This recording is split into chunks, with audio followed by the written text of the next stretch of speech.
آج کے اس جلسے میں میری تقریر کا عنوان ہے فکر آخرت۔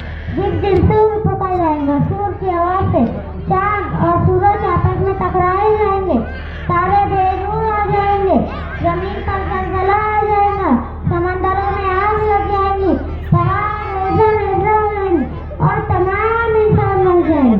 جب دوسری مرتبہ سور پکڑ جائے گا تو تمام انسان زندہ ہو جائیں گے اور اللہ رب العالمین کے دربار میں پیش کیے جائیں گے۔ جب اللہ کے دربار میں پیش کیے جائیں گے تو فرشتے سب کھڑے ہو جائیں گے اور نام عمل دیا جائے گا۔ جس کا نام عمل سیدھے ہاتھ میں دیا جائے گا وہ کہے گا مجھے پورا یقین تھا کہ میرا حساب ہونے والا ہے۔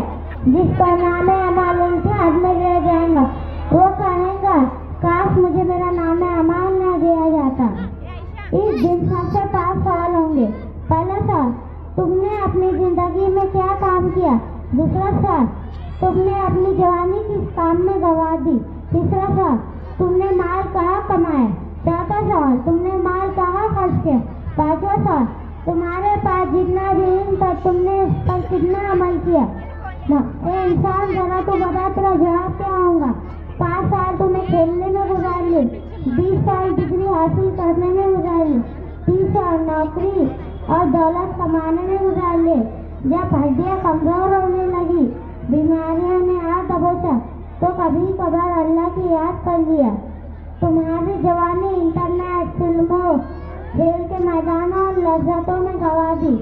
محترم سامعین، اس وقت ہمیں اس بات کی ضرورت ہے کہ ہم اپنی زندگی میں اللہ کی بندگی کریں، شیطان کی بندگی سے بچیں، اللہ اور اس کے رسول کی اطاعت کریں۔ اتنا کہہ کر میں ایک شعر کے ساتھ اپنی تقریر ختم کرتا ہوں۔ ایسے عصمت کے لیے انسان نہیں، ایسے عصمت کے لیے انسان نہیں، غفلت و مستی تجھے سایہ نہیں۔ آخرت کی فکر کرنی ہے ضرور، آخرت کی فکر کرنی ہے ضرور، یہ دل ڈھونڈنے